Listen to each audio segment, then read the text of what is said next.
ጊፍት ሪል ስቴት መጪውን የገና በዓል አስመልክቶ ያዘጋጀው ልዩ የመኖሪያ ቤቶች ሽያጭ ኤክስፖ በአዲስ አበባ ተከፈተ። ለ15 ቀናት በሚቆየው ኤክስፖ ለበዓሉ ወደ ሀገር ለሚገቡ የዲያስፖራ ማህበረሰብ አባላትና ለሀገሩ ውስጥ ደንበኞች ቤቶች በቅናሽ ይቀርቡበታል ተብሏል። አሚር ጌቱ ተጨማሪ አለው።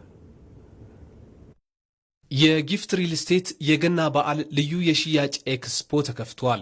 በቤት ግንባታ ዘርፍ አንጋፋ የሆነው ጊፍት ሪል ስቴት ያዘጋጀው ልዩ የሽያጭ ኤክስፖ ለ2 ሳምንት ይቆያል ተብለዋል። ኤክስፖ በዓሉን በማስመልከት ከውጭ ለሚመጡ ዜጎችና ለሀገር ውስጥ ደንበኞች ቤት በቅናሽ ዋጋ ለማቅረብ ታልሞ መዘጋጀቱን የሪል ስቴቱ የማርኬቲንግና ሴልስ ዳይሬክተር ብርቁ ይርጋ ተናግረዋል። ገናን በማስመልከት ብዙ ዲያስፖራ ወገኖቻችን ከውጭ ሀገር ይመጣሉ።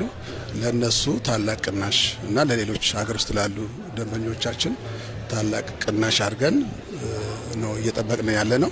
ስለዚህ በመጀመሪያ 2% ብቻ ቅድመ ክፍያ በመክፈል እንዲመዘገቡ ማድረግ ይቻላል። ወይም ደግሞ 5% ከፍሎ ውል ማድረግ የሚችሉበት ሁኔታ አመቻችተን ከታህሳስ 15 ከዛሬ ጀምሮ እስከ ታህሳስ 28 ድረስ ፕሮግራሙ ይቀጥላል ማለት ነው። በዘንድሮ ልዩ የሽያጭ መርሃ ግብር ሪል ስቴቱ ግንባታ በሚያከናውንባቸው የተለያዩ ሳይቶች የሚገኙ 1000 ቤቶች ለሽያጭ መቅረባቸውን ዳይሬክተሩ አስረድተዋል። ይሄኛው ካምፔን ለየት የሚያደርገው ወደ 1000 ቤቶች በተለያዩ ሳይት ላይ ለደንበኞቻችን አቅርበናል።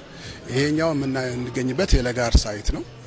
እንደሚታወቀው ሌሎች ተክለ ሃይማኖት 22 ሳይት ሲኤምሲ እና ፈረስ ቤት የሚባሉ ቦታዎች በተለያዩ ቦታዎች ሁሉም ለዝቅተኛ ገቢ ላለውም መካከለኛ ገቢ ላለውም ከፍተኛ ገቢ ላለውም ለየሁሉም እንደያቀሙ ዲዛይን አድርገን ደንበኞቻችን እንዲጠቀሙ ታላቅ ቅናሽ አድርገን ተዘጋጅተን እየጠበቅን ነው። ስለዚህ በዚህ ካምፔን እስከ 1000 ቤቶች በልዩ ሁኔታ ለደንበኞቻችን ሬዲ ሆነዋል ማለት ነው። ይህ ልዩ የሽያጭ ኤክስፖ በርከት ያሉ ደንበኞችን በአንድ ቦታ ለማግኘት ያግዛል ያሉት ደግሞ የሪል ስቴቱ ምክትል ሴልስና ማርኬቲንግ ዳይሬክተር ሮዛ ዘውዱ ናቸው። በርከት ያሉ ሽያጮችን በርከት ያሉ ደንበኞችን በአንድ ቦታ በተወሰነ ጊዜ ማግኘት ነው ጥቅሙም ያው ዓላማውም እሱ ነው የሚሆነው። ጊፍት ሪል ስቴት በፈረንጆቹ 2030 በቤት ግንባታ ዘርፍ የምስራቅ አፍሪካ መሪ ተቋም ለመሆን አቅዶ በትኩረት እየሰራ መሆኑን ተገልጸዋል።